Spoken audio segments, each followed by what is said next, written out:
Hi everyone, welcome to the TriEssence martial art channel. Today we're going to talk about, is Japanese katana better than Chinese weaponry? Now the reason for today's video is because recently I've uploaded another video where I briefly explained my personal weapon collection that you can see in the back of my videos.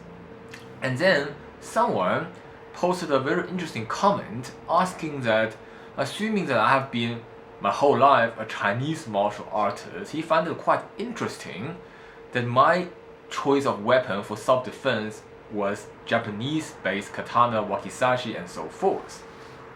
Obviously, the person also made it clear that it isn't a criticism. He just found it interesting and wished to know my reasons behind such choices. And I did answer him under his comment already, but I thought it is actually quite a good idea to actually make a video about this. So today's video is made possible, as always, by my Patreon supporters. Thank you guys so much for supporting me, especially through the pandemic. And the rest of you who enjoys my content, please do consider supporting me on Patreon. Not only will you be supporting a worthy cause, right? I'm the type of channel that dedicates myself to factually research and representing Chinese martial arts without all the nonsense, BS, and woo stuff. You will also unlock an array of Patreon exclusive videos on my channel where I talk about all kinds of important concepts and information regarding Chinese internal martial art, especially on the 4 fundamental forces which are critical for understanding of any internal martial art system. So why do I choose to favor Japanese weapon in a self-defense situation than Chinese weapon? The main reason is because at the time when I had a strong interest in weapon combat, now this is around early 2000. At the time, I looked through a lot of Chinese martial art systems and I found their weapon system to be lacking and unsatisfying. Instead, when I went to a Kendo class introduced to me by a good friend of mine, Boris from Beijing, I realized that Kendo on the whole was much more efficient when it comes to weapon fighting than most of the Chinese systems I encountered at the time.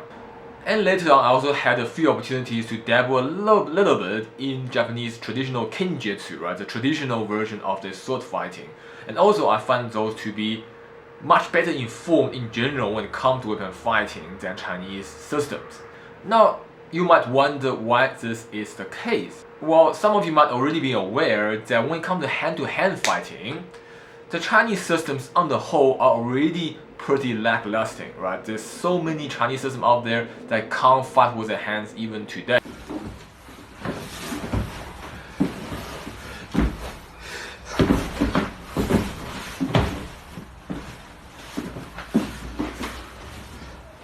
Or when they do claim to fight with their hands, they are using sanda or modern combat sport approach. There are multiple reasons as to why this is the case, and I will be making a detailed video in the future talking about why Chinese martial art is not what it used to be. But just for the purpose of this video, I'll give you the shortest answer to this issue, which is basically for a few decades, Chinese martial artists in general did not participate in sparring and combat training, and as a result, there's a whole generational gap between people who used to know how to fight with the hand and the modern generation people who doesn't know how to fight with their hand. And when there's a generational gap between a practical knowledge like this, it's very hard to recover, and then this current generation people just start making things up rather than having the proper knowledge passed down to them, right? I always tell people, imagine if boxing around the world stopped sparring of all forms for, let's say, 40 years, and after that, and obviously at the time where there was no video and tutorials where you can actually document how people used to train and prepare fights. And then if you do that, boxing would pretty much be like what Chinese martial art is today, where some of people have the movement, but they have no idea what these movements are for, and also because of not understanding the meaning behind the movement, a lot of these movements get misinterpreted and then therefore misrepeated, right? The one person might hold the hand here, the next one will hold it a bit higher because they don't actually know what the hand is held at shoulder height. So that's pretty much how Chinese martial art as a whole deteriorated so much when it comes to hand-to-hand fighting. Now, weapon fighting is the same thing, but much worse. Now, why this is the case? Quite simply because China does not have an elite warrior class. I talk about this in depth in my video regarding whether wrestling was useful in the Chinese olden day battlefield. So if you haven't checked that out, you can check it out. But in short, unlike Europe, which has the knight class, and Japan, which has the samurai class, China does not have an actual elite warrior class. Yes, they had military, they had generals, they had captains, commanders, and all of that stuff, but it wasn't a class system. What this means is there isn't a whole group of people who are born into a family to do nothing but learn how to fight, from hand, close range, long range, to archery, to weaponry, to polearm, to horse riding, to horse archery, this whole work. There are no such class in China. Obviously, in the Qing dynasty, which is when Chinese martial arts we know today flourished, there were military people who work in the military. But due to the lack of actual warrior or samurai class, it was not okay to kill people. Okay, in case you don't know, in Japan, the samurais were allowed to duel each other for honor up until the Meiji Restoration, where it was outlawed for samurais to duel each other and kill each other. What that means is, before Meiji Restoration in Japan, it was perfectly fine for one samurai to kill another samurai on a street battle. And due to this, learning how to fight with weapon, preserving the ability to fight with weapon, was very, very important. Whereas if you look at China in the Qing dynasty, if you kill somebody, you get either put in jail or you get your head chopped off. So there was no reason for people to know how to kill each other with weaponry. Now you might think, okay, but what about the armed escort service, right? That's one of the main careers that Chinese martial artists used to flourish at. Well, here's the thing. While in armed escort service, all the escort people are allowed to carry weapons from spear to broadsword to anything else they want, what people often don't understand is that those weapons are mostly used as a bluff. Not saying that they didn't train those weapons, they most certainly do, and are to some degree efficient in handling those weapons, but the whole idea behind armed escort service isn't to lash a weapon out and attack the first bandit you see on the road. Because that will lead to a very poor business model, which will ultimately lead to this company of armed escort service going bankrupt and disband. Instead, in China, between the armed escort service and the bandits, there's some kind of unspoken truce. Basically, an armed escort service would travel on the road, and when it reaches the territory of certain famous bandits, they will prepare beforehand a set amount of money, fortune, or good to give to the bandit as a way to buy their passage.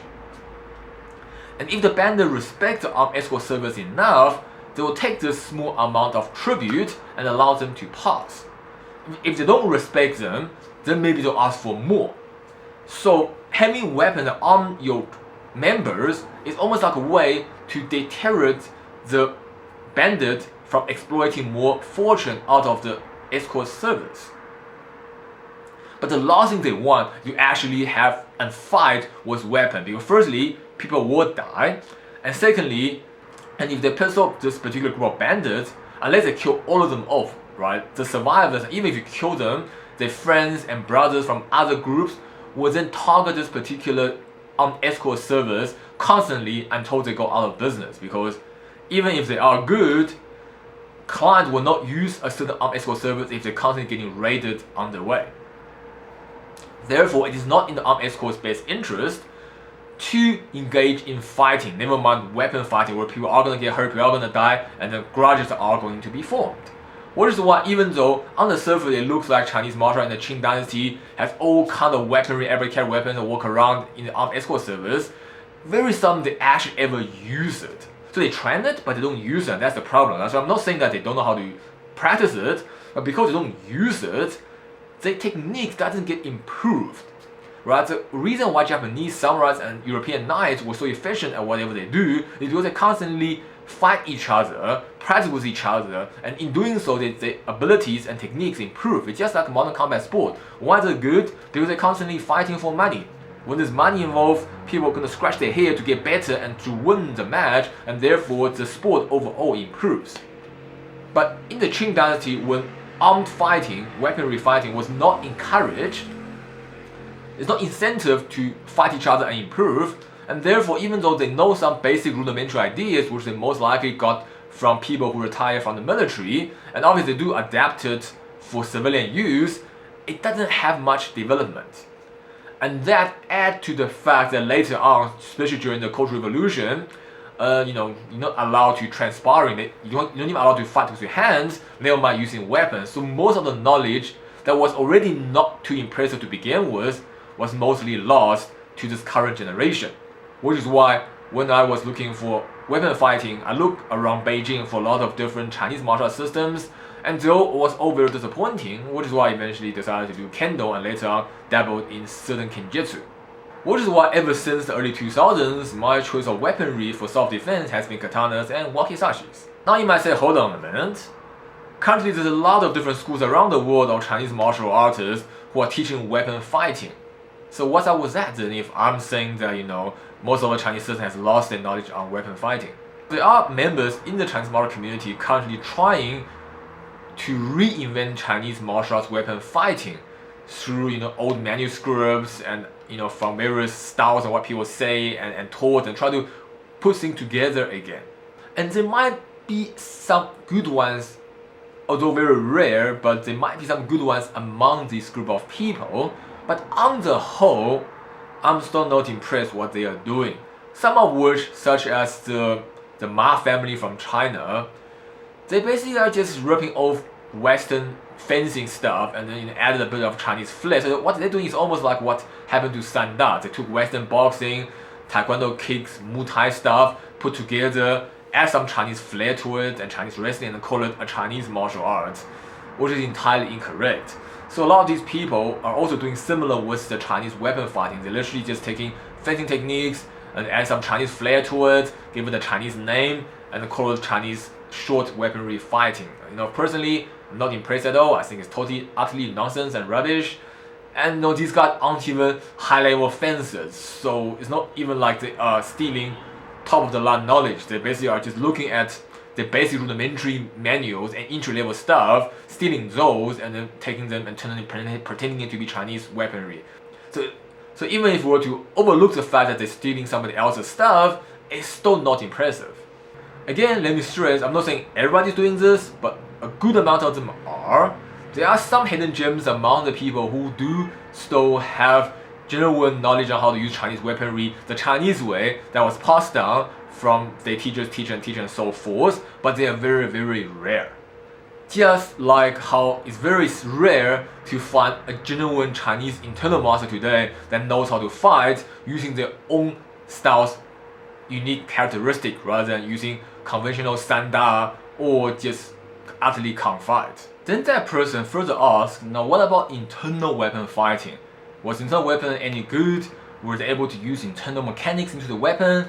Or is it just, just like everything else? Well, I would say that it depending on the style of internal martial art we are talking about. I know a lot of people nowadays tend to think that a Taiji sword, this person also particularly mentioned Taiji sword, is very, very good. And I personally disagree. I know there are some pretty well-established organizations out there who are promoting Taiji sword combat and sparring and whatnot, and claim that the Yang family was very famously known for the sword fighting technique. I even seen some of the claims saying that back in the days the Yang family have abilities to strike somebody's gauntlet and then breaking the wrist bone underneath, and all kind of crazy claims. Well, started to burst their bubbles, but whatever they are claiming is historically inaccurate.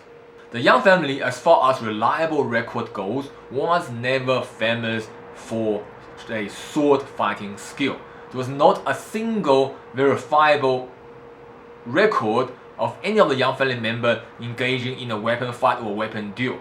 And for anyone who never ever engaged in a weapon duel, how can they be good at weapon fighting?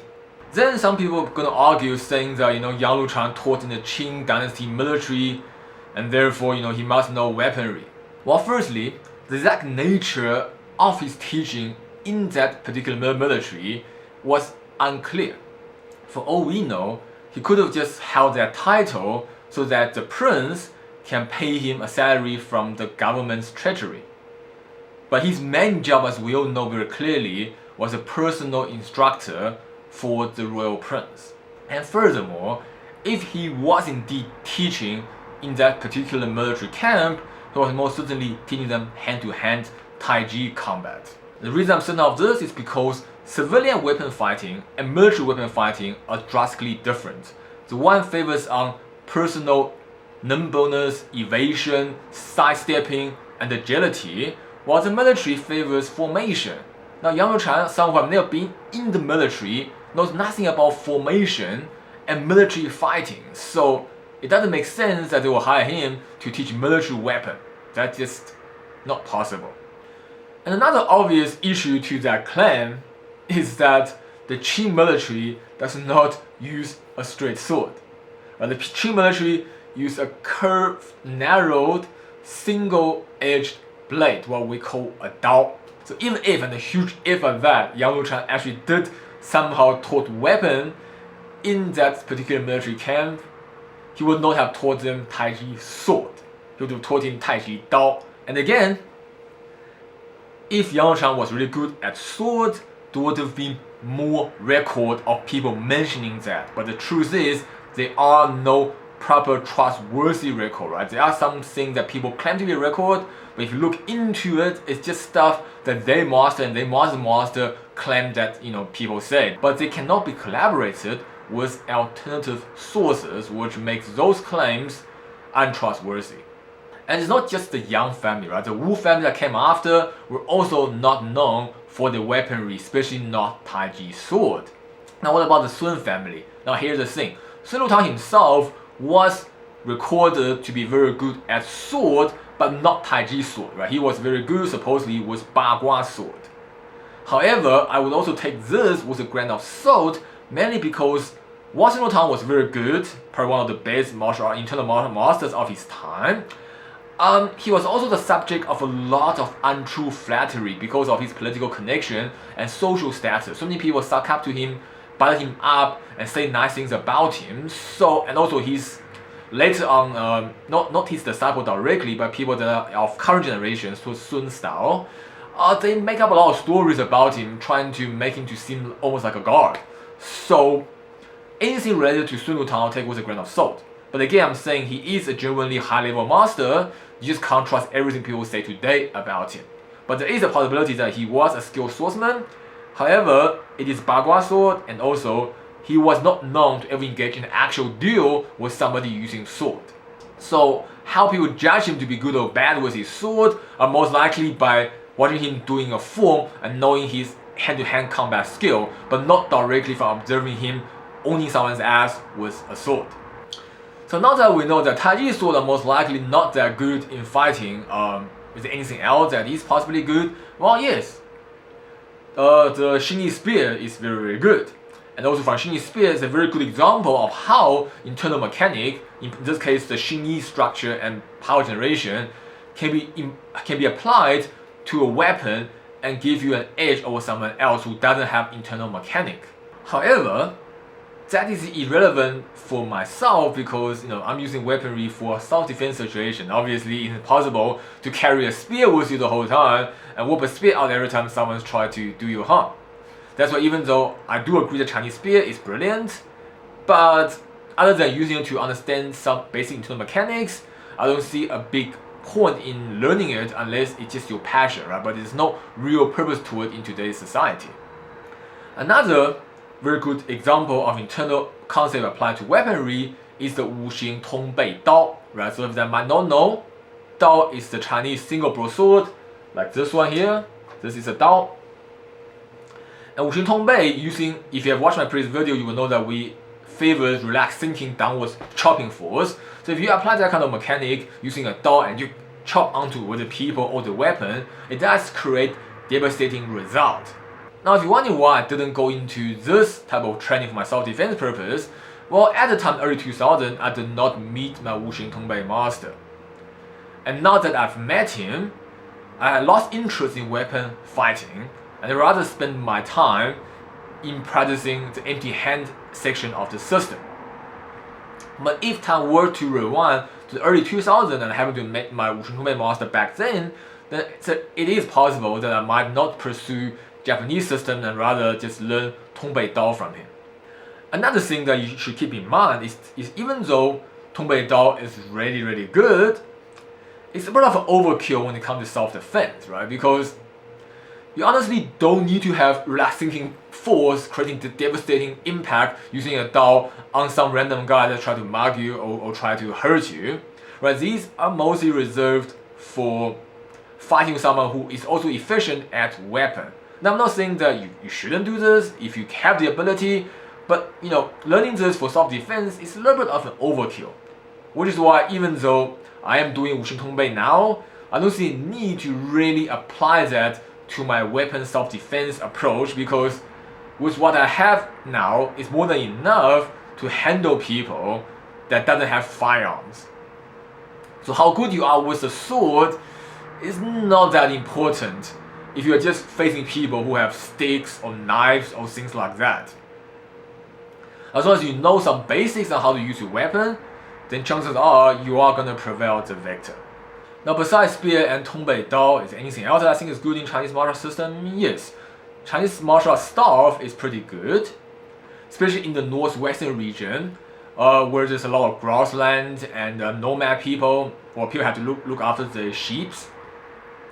And obviously, when you travel, a stick is great because you can use it as a walking stick, but you can also use it to self-defense.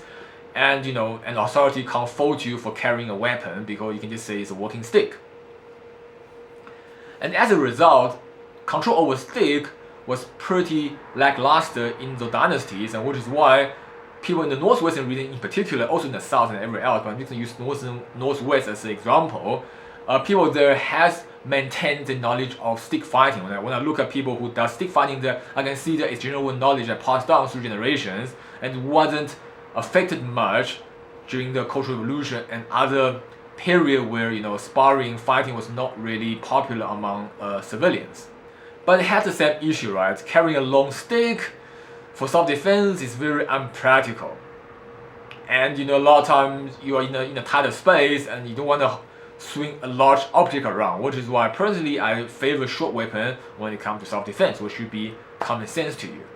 Some Chinese straight sword systems are also very good. Personally, I've encountered and have the privilege of learning a specific system called Qingping Jian. And I do think Qingping Jian is a pretty good Chinese sword system when it comes to fighting and sparring. It has a very practical approach and its techniques are applicable.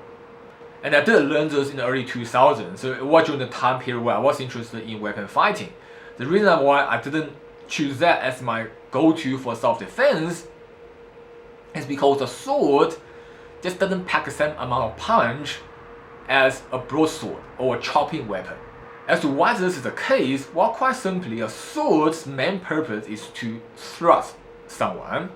Now obviously, some sword, depending on your design, can cut as well, but it just doesn't cut as well as a single-edged blade. So when you have a sword, especially a Chinese sword, which is actually much lighter, then thrusting is what the weapon is most primarily designed for and not cutting, which is why if you want to cut things, you shouldn't use a Chinese straight sword. But now, why is thrusting bad for self-defense? Well, actually thrusting in most of the time is more lethal than a cut, right? If you thrust somebody, especially on the torso area, chances are you're gonna puncture some organs, you're gonna probably die from internal bleeding. Whereas cutting, chances are you're gonna cut the flesh, cut onto the bones, but it's very hard to actually hurt internal organ unless you get cut on the arteries, which cause severe bleeding. Otherwise, cutting is less lethal than thrusting. But now, why is that bad for self-defense? Well, the issue is when you thrust somebody, it doesn't have enough stopping power, quote unquote, to stop him dead in his tracks. So what that means is someone can get thrusted, run through the stomach, and still try to hurt you with whatever weapon he's got. And there's a higher chance of your weapon being stuck in the guy's body, and which will leave you vulnerable and at risk of retaliation. And also, right, in most of the cases, in self-defense, killing the guy isn't the primary goal. Most of the time you want to hurt the guy, protect yourself from getting hurt, and discourage the guy from hurting you or carry out the conflict. in which case a large cutting motion is just more preferred.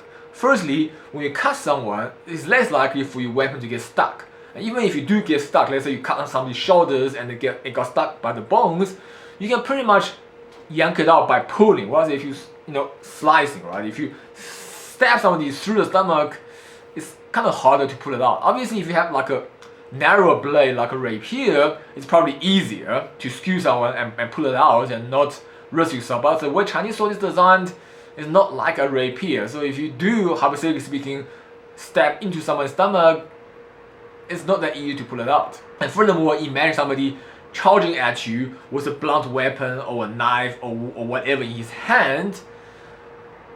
Stabbing in the stomach might kill him in the long run, but it's not going to stop his weapon from coming at your head. However, if you imagine somebody running at you with a weapon, you have a sword, you have a single-edged blade like a katana, especially one with two-handed. You can put your whole body and power through the cut, and whether you cut him on the weapon or if you cut him on his head, wherever, that force is not only a cut, it's also an impact force that's going to knock him off his track, and therefore preventing him from actually getting into you and hurting you with his weapon. Which is why, from a purely self-defense purpose, I would say that impact weapon is far better than thrusting weapon. However, if I was in a duel with someone who's also efficient at weaponry, then most likely I will consider using straight sword or even a rapier, because the numberness and the flexibility is just better when it comes to dueling, where distance, self-preservation, angle are more important. When in a self-defense situation, you have somebody charging at you in rage, trying to hurt you with whatever weapon he's got. What you want is to have the maximum impact force to stop him in his track, hit him skew, make him lose balance and possibly fall to the ground. All of that will give you more advantage in a self-defense situation than sticking through the stomach, but not sufficient enough to stop his momentum from reaching you. In that regard, I will even go a step further and argue that the Warhammer, not the huge ones from the board games or the tabletop games, but the actual European Warhammer, are actually probably the most ideal self-defense weapon, because a blunt weapon creates just as much devastating damage. People often think that blades are scary because it can cut your arms off and whatnot, but what they don't often realize is that blunt weapon is just as deadly. If I whack you with a warhammer with to your head, it will cause concussion, possibly kill you. If I whack to your arm, it's going to shatter bones, it's going to bruise muscles, it's going to make you lose functionality on the arm. It's actually just as good as getting a cut. Only thing a blunt weapon can't do is laceration. You can't kill somebody by loss of blood, so you can't cut their arteries as such. But that's not really an issue. And the blunt weapon have much better stopping power to knock people skew and off course, knocking the weapon off course. And the best thing about it is that it doesn't get stuck, right? It's much harder to get your warhammer stuck than to get a sword stuck. Alright, if I were to buy another self-defense weapon, currently I'll most likely go for a warhammer. But as it stands, a katana is sufficient enough for me, and that's why I haven't made any changes. Now, another minor reason why I choose to use a katana, other than the fact that I used to train Japanese sword stuff, therefore katana is just easier for me to handle. And the fact that it's a single edge. Another thing is that katana is actually, in my opinion, more well-rounded design compared to other Chinese short weaponry. Now, obviously, if I can compare katana to a Chinese straight sword, katana is heavier, it's less nimble, but more stopping power. I've already explained that. So I would choose a katana over a Chinese straight sword. But now you might wonder, now if I want to cutting power and stopping power, why don't I just use a Chinese dao? Right, this also has a lot of cutting power. And in fact, you might not realize that a blade fashioned in this way has better cutting power than a katana. You see, if you look at the katana, it has a much narrower blade compared to a Chinese broadsword, or what we call a dao. Now, what that actually means is that, not assuming that both the dao and the katana have the same thickness on its spine. Now these two arts that I have, they are not all the same thickness, but just for the principal argument's sake, let's assume both of them have the same thickness. Then, based on how wide or narrow the blade is, it will directly affect the angle of the blade. So what that means is, so let's assume that, exaggerated wise, the spine is this thick. If the blade is this narrow, it only has this much distance to taper into a point. As a result, the angle would be something like this. But if the blade is wider, what that means is it has a longer distance from the thickness to the point or the edge. Therefore, the angle of the blade can be narrower, right? Which makes it more gradual. So the one would look like this, exaggerated, but this is the idea. A katana's edge would look something like this, exaggerated, whereas a dao would look like this. Now, what does that mean, right? So if you think about it, cutting something is basically an edge pushing into metals and splitting them. Then, the least resistance, the better. An angle like this will give you more resistance because you're trying to do this, but the metal you're trying to cut through is pushing against the surface of your blade, so you have more resistance. Whereas if you're like this, it makes it, because of the way the angle is, it makes it the change becomes more gradual and therefore easier to cut through or to part the thing you're trying to cut through. Which is why actually the wider the blade, the easier it is to cut through something than the narrower blade. If that is true, then why do I still favor a katana? Well, quite frankly, because a katana can cut and thrust. Now this might seem like I'm contradicting myself. I just said that cutting is the way to go when it comes to self-defense. Now why do I want a blade that can cut and thrust? Well, quite frankly, because you don't know what kind of situation you're going to be in. So there is a possibility that you might in a situation where you do have to thrust something or someone. So I just much rather have the open option of a weapon that can both cut and thrust than a weapon that can only thrust or a weapon that can only cut. Even though that they are more efficient at doing both of those jobs. And of course, another very obvious thing is that I'm not trying to lock people's arm off in a self-defense situation. So how well the blade cuts is actually not of my concern. When it comes to actual self-defense, just the fact of having a sword already discourages a lot of people from escalating the matter with you. And should some really dumb people still wish to escalate the matter, you're not trying to cut his arm off, right?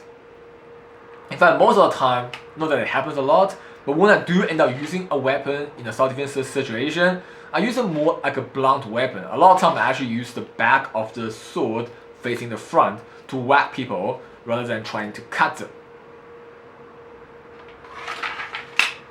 Which means how great a blade is at cutting through an arm is really not what I care about. And instead, I'd rather have a blade that can both cut, impact, and thrust should I need, so that I just cover everything and being able to respond to all kinds of situations that I can't predict beforehand. Alright, that's all for today. I hope the video has been interesting and maybe have explained to you some of the niche differences in weaponry that you might not know before. And if you do enjoy the video, consider sharing it to your friends so that more people will know about my channel and also have access to more genuine knowledge and fact about Chinese traditional martial arts. Lastly, I'd like to remind everyone that we are still in a pandemic, so wear your mask, sanitize your hands, social distance, stay safe, stay healthy. Thanks for watching TriEssence Martial Arts channel, and I'll see you next time.